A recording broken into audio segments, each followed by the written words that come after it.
UFC Vegas 78. These are the full card predictions and the betting breakdown. Main event, Vicente Luque versus Rafael dos Anjos. I'm going to talk about each of the matchups on the card. So make sure you guys smash that like button. If you're new to the channel, subscribe. Turn the post notifications on and make sure to share the video as well. And also note, I will be live for the entire UFC Vegas 78 fight card starting at 4 p.m. Eastern time on Saturday. So do not miss the fight companion. And let's get into the fights. Starting the card off, we have Juliana Miller versus Luana Santos.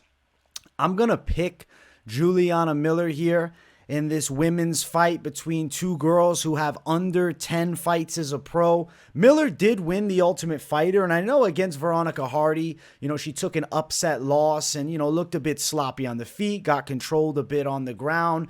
I got to give some credit to Veronica Hardy taking a long layoff, but putting a lot of repetitions in her improvement, training obviously with her husband, Dan Hardy, who's a very good MMA mind. If you've seen his YouTube channel, you know he's got some great takes, and I got a lot of respect for Dan Hardy's MMA IQ. Juliana Miller is still a solid prospect. I still think she's a pretty decent fighter. She's got good pressure with the boxing, though she's sloppy. And Diaz-Esh, she can hit and she brings heat. She's good from the back position. She takes backs fairly well. Luana Santos on the other side has a really good double leg, but she'll spam shoot that double leg. And at times she's out of position. And I mean, these girls she's fighting at the lower level, she's getting a hold of their legs and they're going to fall over. Yeah, she has a good double leg, but at the end of the day, at times, it's not perfect. It's her athletic shooting, her opponents seeming to lack takedown defense awareness. Juliana Miller, at the very least, is going to have the knowledge of positions, has experience. Yes, she's 3-2 as a pro, but she won the Ultimate Fighter. I'm not sold on Luana Santos, so I'm going to pick against her. I'm going to say Juliana Miller can touch her up a bit on the feet. It's going to be competitive standing. I think Miller will have the advantage with the boxing pressure. If I give any striking, praise to Santos, she has a decent right hand, but she looks for throws a lot, and she puts herself out of position looking for those throws. Juliana Miller is very good from the back position. I see mistakes from Santos leading to the successes of Juliana Miller. Where I'm finding some difficulty is calling the method of victory. Because Santos has a very competent grappling game, it's not going to be easy for Miller to sink in a rear naked choke, but I don't think it's impossible here. I do think she'll have the back at some point. I think Miller is the better offensive jiu-jitsu fighter from the floor, whether on top or on bottom. Granted, I would rather see Juliana Miller on the back of Santos looking for subs as opposed to her throwing up shit from guard. I'm going to say Juliana Miller. I said decision or sub. That's what I wrote down. I'll say sub. I'll say that she ends up getting Luana Santos' back because Santos looks for a throw, makes a mistake. Miller locks the back up and finds a rear naked. It's live throughout the whole fight, maybe second or third round. Luana Santos is still very green. I mean, she recently lost to a 2-0 fighter. And Juliana Miller, yeah, she's 3-2 professionally. It's 5-2 if you include the Ultimate Fighter. She went through the house. She won the show. I think she can beat a debut in Luana Santos here, who I'm just not sold on at all yet. So we're going to have to find out. As far as the odds, Luana Santos is the favorite at -140 to Juliana Miller, the +120 underdog. I'm picking Miller to win. It's a women's fight. That's definitely a coin flip to start the card off. But I'm going with Juliana Miller. I like her to pull it off. I'm going with the UFC experience. Next fight on the card, it's Montserrat Ruiz versus Jaqueline Amorim. I'm picking Jaqueline Amorim to win. Ruiz is a fucking bully of a wrestler, so I got to give credit where it's due. She has a very good game at, kind of using a head and arm throw and locking that position up on the ground. She did it to Baze a few fights ago. I guess Cheyenne Vlismas now, but at the time it was Baze, and she was able to control it throughout most of the fight with her strength and wrestling. She flurries punches up to close the gap and get fights to the floor. Now, last time out, Lemos caught her and, knocked her out. That was a long time ago, though. It's been 2 years since Ruiz has fought. She has a pretty badass look, and I've always kind of liked the vibe that she brings. It's, intense style. But on the opposite side, I think Jaqueline Amorim, regardless of how the fight with Sam Hughes went, she's a good prospect. And if you remember that fight with Sam Hughes and Jaqueline Amorim, there was multiple close rear naked chokes in the first round for Jaqueline Amorim. She is a submission ace. She has really good back takes. She's tremendous with her jiu-jitsu, and she's okay on the feet as well. Ruiz, known for using her wrestling and strength, getting fights to the floor. In this fight here, bringing the fight to her most comfortable position, which Ruiz on top would be that, puts her in danger of getting swept, getting subbed from the bottom. I think a reversal is definitely possible, right? And then Amorim ends up on the back of Ruiz. That's going to be Shitsville, USA. It's wrestling versus BJJ, in my opinion, here, because Ruiz is a 7-time Mexican national wrestling champion. She's also a southpaw, too, so I do like southpaws. I like the pressure style, but damn, I think Amorim is going to end up finding a submission here. I got to go with Jaqueline Amorim. I believe in her as a prospect. I know she lost to Sam Hughes in the first one in her UFC run, but I do think she can beat a game Montserrat Ruiz in this one here. And I am going to call submission. I still think Amorim's a good prospect. As far as the lines, they're wider than I'd like to see if I'm thinking about betting money lines. Minus 225 for Amorim, a bit wide. And then Ruiz at plus 190 as a dog. Ruiz is a tough out for sure, but I do think Amorim is going to end up subbing her. I'm curious what we'll see the sub prop line looking like later on in the week, so stay tuned for the other videos when we start getting into props and all. I'm picking Amorim by submission to beat Montserrat Ruiz. Jiu-jitsu taking out wrestling here.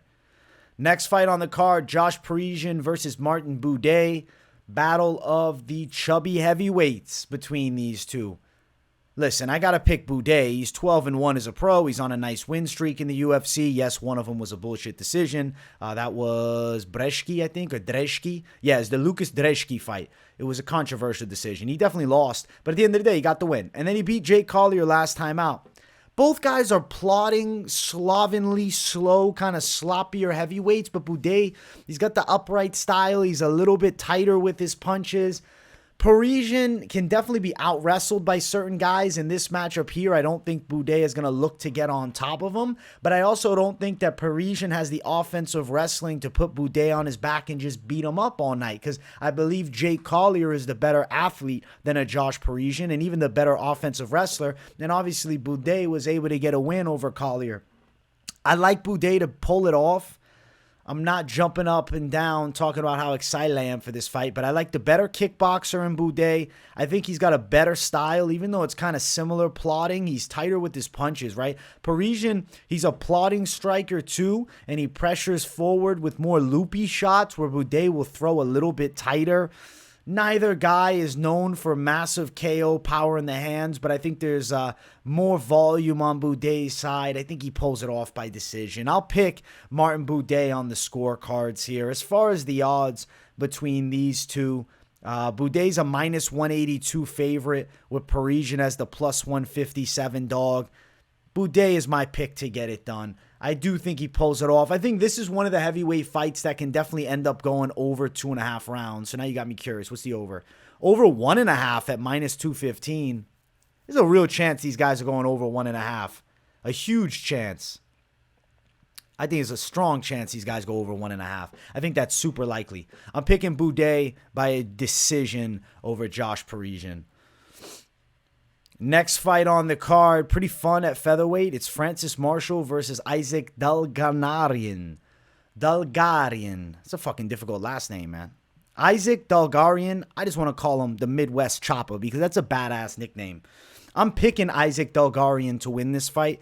I think that Francis Marshall is decent, but he's fighting a dude with some wrestling fucking strength and control. And I know a lot of people will say, bro, Dulgarian has literally never been outside of the first round. He's never been outside of 3 minutes in a fight. True, we can take that as a negative, or we can look at it as a positive that this guy's a fucking boogeyman, dude. He runs people over. At FAC, he was killing everybody. I think that Francis Marshall is decent, but I'm not overly sold by him as a prospect. He's got decent kickboxing, and I'd say a fairly well-rounded game. His right hand is nice, but he's going to be at a disadvantage in the wrestling. Dulgarian is definitely the better wrestler. I think he's the more explosive guy. He's strong as hell from the top. He's got some ferocious ground and pound. He's got a nice arm triangle too from top position. Listen, I'm picking Dulgarian by submission in this fight here. I think he's going to throw heavy ground and pound and then find a sub on the floor. He hasn't been outside of the first round. Could Francis Marshall be the guy? Maybe. But damn, bro, I think Dulgarian's the boogeyman. I think he's dangerous. I'm not saying he's going to be the world champ tomorrow, but just from watching the tape, I'm very impressed by the way he beats the shit out of guys on top. And now you can say, oh, but their competition level hasn't been super stiff. I mean, 7-2 is still experience. Obviously, 1-1. Now we're getting into lesser experience guys. You can look here, okay, more higher level experience for Francis Marshall for sure. I agree. But I got to go with the wrestling. I got to go with the strength, the control, and the ground and pound. From what I see of the style, I think it's going to be effective here. I think he's going to beat Marshall up from top position. I think Dulgarian is going to be really successful on his takedown attempts, and he's going to beat up Marshall from top. And he's an underdog. He's plus 141, Dulgarian, and then Marshall minus 161. Yeah, I'm going underdog. I'm going Dulgarian, and I'm going to say that he pulls it off on the ground by sub. Don't be shocked if it was a TKO either, but I'm going to call submission officially for him early. I think he gets it through. Takes out Marshall. Next fight on the card, it's Terrance McKinney versus Mike Breeden. McKinney jumping in on real short notice. He took the fight last week, and I respect him for jumping in to fight Mike Breeden because Terrance McKinney's in a horrible spot right now, losing, 3 out of his last 4. After being one of the hottest prospects in the sport, he slowly has dwindled down to like a lukewarm fighter in the UFC who is a one-round or bust fighter. Lucky for him, Mike Breeden has lost multiple fights via knockout before and early. And I think Terrance McKinney on short notice is going to come out like a fucking bat out of hell, straight throwing cannon bombs at Mike Breeden early on. And I do think Terrance McKinney probably knocks him out in the first round. McKinney's competent with his grappling too, but again, he does well early in fights, and then he seems to lose his flow as we get into the second or third round. With Mike Breeden here, McKinney's pressure and power should stop him early. This shouldn't be a close fight. Breeden's he's a fairly tough guy. He went long with Natan Levy, but the fight before that, Alexander Hernandez knocked him out in a little over a minute. I think Terrance McKinney can knock him out early in this fight too. I'm going first round knockout for Terrance McKinney, and I wrote down it's first round knockout for McKinney or career over. So hopefully it's not career over. I don't think it's going to be. Terrance McKinney, I'm pretty confident wins by KO early. Yeah, he's coming in on short notice, but against Mike Breeden, he just should be levels above. This should not be a close fight. Minus 275 for McKinney. The tough Mike Breeden at plus 215. I think Terrance McKinney's going to be so much faster on the feet. He's going to find bombs and knock out Breeden. I mean, at the end of the day, yeah, he lost to Drew Dober, but he's dropping Dober several times. He knocks out Matt Frivola in one punch. It shouldn't be a close fight with Mike Breeden. It should be the first round knockout. I'm going first round knockout. Terrance McKinney, he snaps the losing streak, and let's get things back on track. At the end of the day, Bonfim is an incredible striker who he lost to, and then Sadikov is a very well-rounded martial artist who he lost to. And at the end of the day, the reason he's taking this fight so quickly is he didn't take a lot of damage against Sadikov. He got subbed, and obviously he was super disappointed. I'm glad he's jumping in against Mike Breeden to right the wrong. I'm thinking Terrance McKinney crushes Breeden at the apex. First round knockout, not a close fight. Next fight is the featured prelim. It's Marcus McGhee versus JP Buys. I like Marcus McGhee a lot here. And Buys is also on a 3-fight losing streak. But I'll tell you something about JP Buys. He looks a lot worse on paper than in reality. I mean, it's not that he's a bad fighter. It just seems like he gets caught by punches and gets his lights put out, or he fights, a guy with a significant wrestling edge in Montel Jackson. I feel like Marcus McGhee, though, way faster on the feet, more powerful with his hands, has a competent ground game, and is also in fantastic shape. And on the side of Buys, I mean, he was KO'd last time out. 2 fights before that, KO'd. As I said, the Montel Jackson loss in the middle of him by a lopsided decision. He has a decent game. I mean, he can scrap. He can throw combinations inside. He has a wrestling base. He just seems like a sucker for straight shots. They just find home. He gets cracked right down the line. I think it's maybe due to like lack of, a lot of head movement, feints, and slips, right? And McGhee's not a guy you want to get touched clean by. I think Marcus McGhee wins this fight. I'm going to say knockout, But McGhee did get a sub last time out. Rear naked choke is live here too. He seems comfortable as hell in that position. I'm saying Marcus McGhee puts hands on JP and shuts him off here. We'll go McGhee KO probably in the first 2 rounds, I would assume. As far as the odds, they are crazy wide. McGhee comes in debuting on short notice last time out, and now he's a huge favorite against JP. Minus 350 for McGhee. JP Bays plus 275. Give me Marcus McGhee. Give me knockout. Let's see if the under, what it's looking like. I'm curious now. Under 1.5 plus 104. Under 2.5 minus 155. Bro, it's going under 2.5. Marcus McGhee with a knockout win here seems super likely. McGhee, KO, confident pick. Next fight on the card brings us to the main card. Make sure you guys smash that like button if you haven't, and if you're new to the channel, subscribe. Is Josh Fremd versus Jamie Pickett. I gotta pick Josh Fremd in this fight. Jamie Pickett is just ultra mid to me, and I'm not trying to shit on Pickett because at times I've picked him in the past and like he has okay moments. But damn, sometimes he just gets outpaced. He's so willing to let fighters take real estate. When I say take real estate, I mean like walk forward on him. He's willing to just back up and try to circle out. He lets fighters bully him. Josh Fremd is a good pressure fighter. He's also only 29 years of age, so I expect some constant improvements, whereas on the other side, Pickett nearly 35, 13-9 record as a pro. You know what you get from Jamie Pickett at this point, right?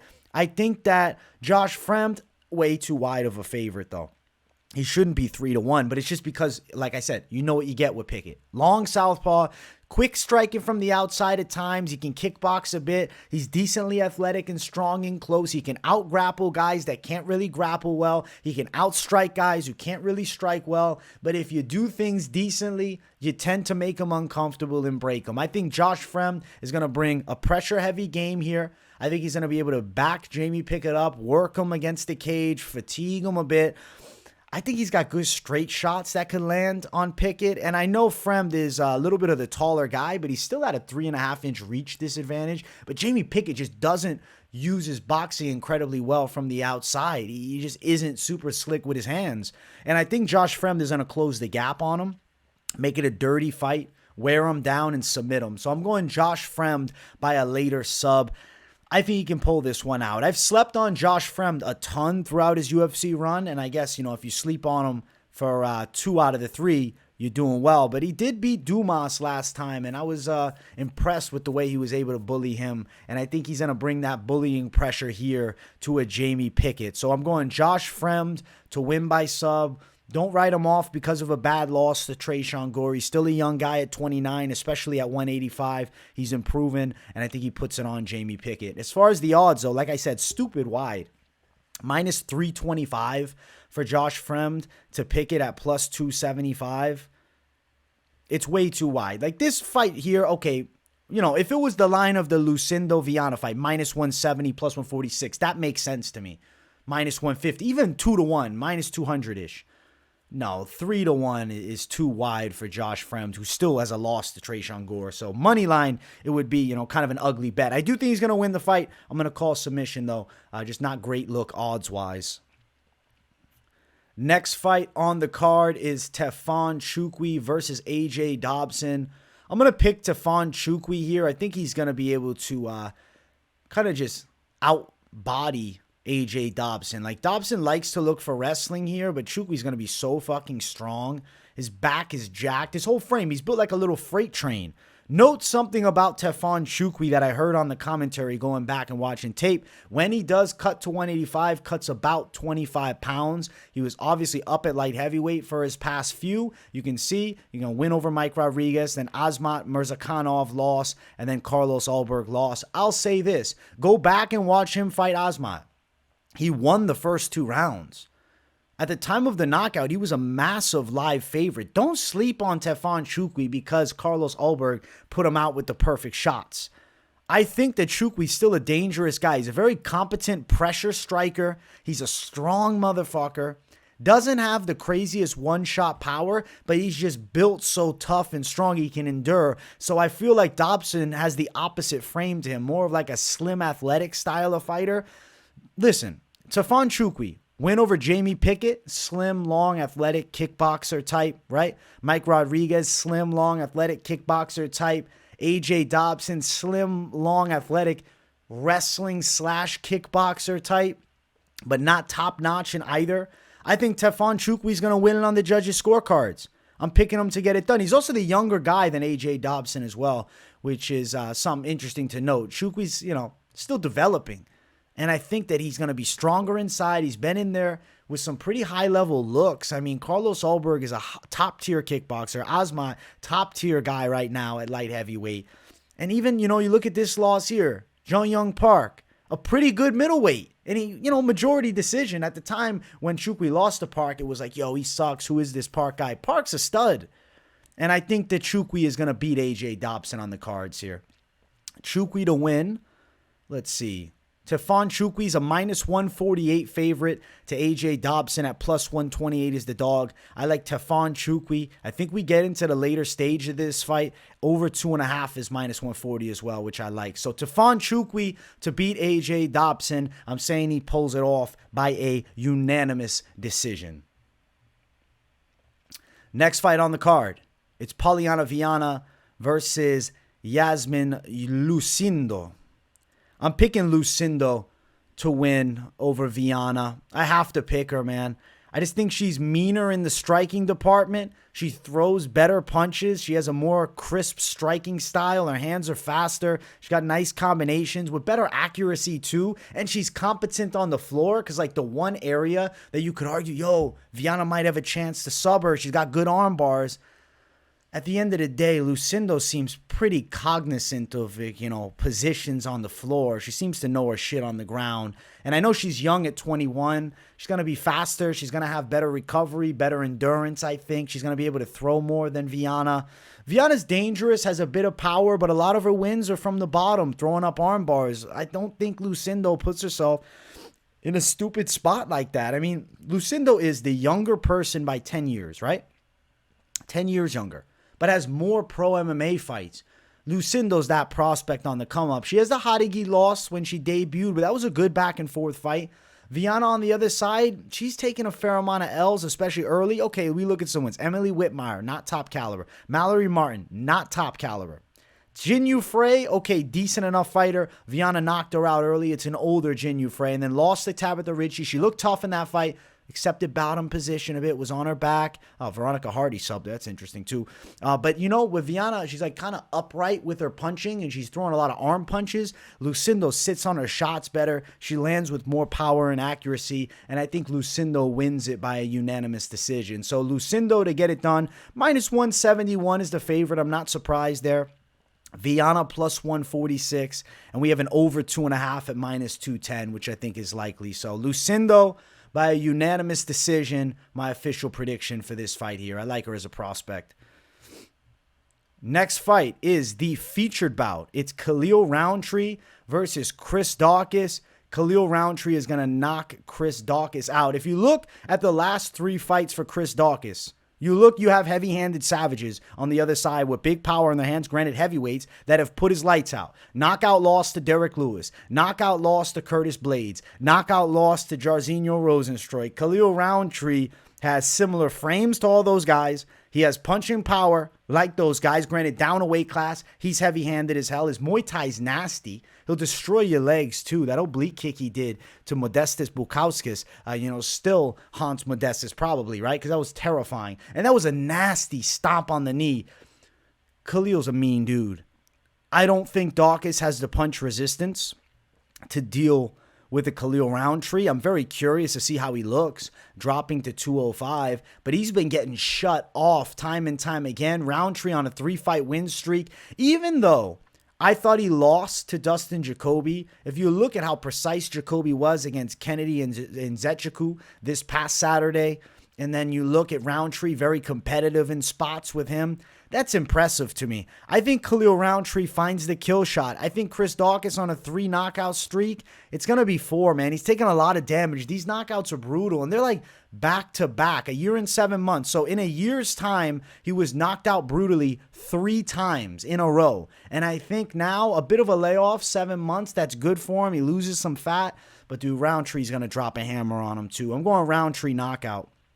Rountree to win is minus 180. Daukaus plus 155. It's sad for Daukaus, though, because he literally became a full-time fighter, I think, going into the Derek Lewis fight, and then it's 3 losses in a row. Gets his weight under control. I'm curious to see him on the scales. Maybe he can go out there and prove my ass wrong. But right now, it seems like Khalil Rountree has the X factor on him. The style to beat him, the frame to beat him, the power to knock him out. Give me Rountree by a KO in this fight here. Yeah, he's a bit of a favorite at minus 180. I think it hits under 1.5, minus 160. I'd like under 2.5 better than that. But just something to read off. Rountree for the W. Knockout win in the featured bout.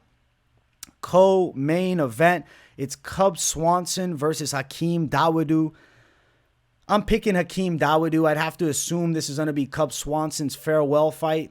Dawodu's a pretty dangerous Muay Thai striker, and I know a lot of people will probably be like, dude, I don't know. He was getting touched up by Julian Erosa last time. True, but Erosa had that height and reach on him, which is a factor. I think Dawodu fights better with guys a little bit shorter or even the same height as him, so he can close that gap well and not have to deal with the straights on the other side. Swanson's a damn good boxer, but bro, he's 39 at 145, and he took an ass whooping last fight. Now, it was down a weight class against Jonathan Martinez for Swanson last time out. He was doing his thing at 35 there. He tried it, and he got pulverized. His legs got destroyed in that fight. He got hurt with punches. He took a lot of damage. I think Dawodu is going to touch him up here, but Swanson is definitely going to have better punch resistance up a weight class. And also, I'm going to say this, Dawodu is not near the leg kicker of a Jonathan Martinez. So I think Dawodu wins this fight on the scorecards.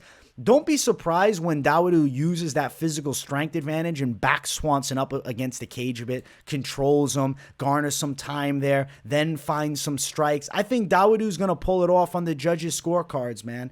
I really like Cub Swanson, and if this was prime Cub Swanson, I'd be picking him. But at 39, he's past his best days. Swanson does have a good guillotine, though. Maybe he looks for the Hail Mary guillotine. Cub Swanson's slick, dude. I like Cub a lot. I just don't think at 39 he's beating a guy with a solid frame of Dawodu, who throws good straights, who's well-rounded, who's athletic. It's going to be a Dawodu W, man. I know he, last time fumbled the bag with Erosa, but I feel like he's turning up here. 13-3-1. He's still a solid contender on the come-up / prospect. I'm saying Dawodu, decision. Minus 220. For Dawodu, Cub Swanson plus 185. Listen, Cub looked incredible at his last fight at 145, knocking out Darren Elkins brutally, and he was on fire there. I thought that would have been a great fight to retire off of. Obviously, there's big money to come back and take more fights. I think Dawodu's taking him out here on the judges' scorecard. So give me Hakeem Dawodu, the favorite, to beat Cub Swanson. Main event of the evening, it's Vicente Luque versus Rafael dos Anjos. If you guys haven't yet, make sure you smash that like button. If you're new to the channel, subscribe.